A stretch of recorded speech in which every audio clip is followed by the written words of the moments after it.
ଜଗନ୍ନାଥ ସାଙ୍ଗମାନେ ଦେଖନ୍ତୁ ଆଜି ଆମର ବହୁତ ରୋଷେଇ ହେଉଛି କାରଣ ଆଜି କିଛି ଗେଷ୍ଟ ଆମ ଘରେ ଖାଇବେ। ସେ ଟିକେ ମୋତେ ହେଲ୍ପ କରିଦେଉଛନ୍ତି। ଦେଖନ୍ତୁ ପରିବା କାଟି ଦେଉଛନ୍ତି।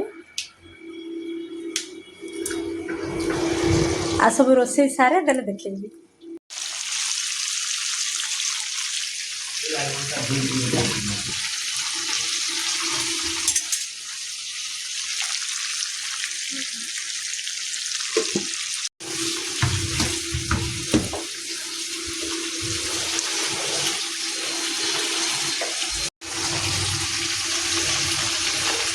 ଦେଖନ୍ତୁ ଡାଲି ରେଡ଼ି ହେଇଯାଇଛି।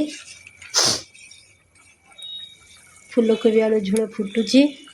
ଏଠି ସବୁ ଛଣାଛଣି ପାଇଁ ତେଲ ରେଡ଼ି କରି ରଖିଛି, ଛାଣୁଛି ବି। ଏଠି ଗୋଟେ ସିମର ତରକାରୀ କରିବି।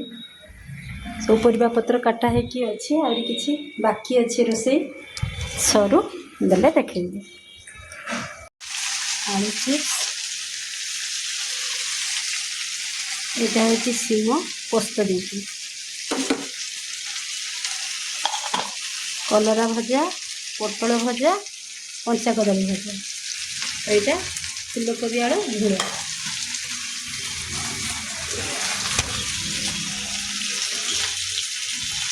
ଏଇଟା ଡାଲି, ଆଉ ଏଇଟା ରହିଲା ଦହି ବାଇଗଣ।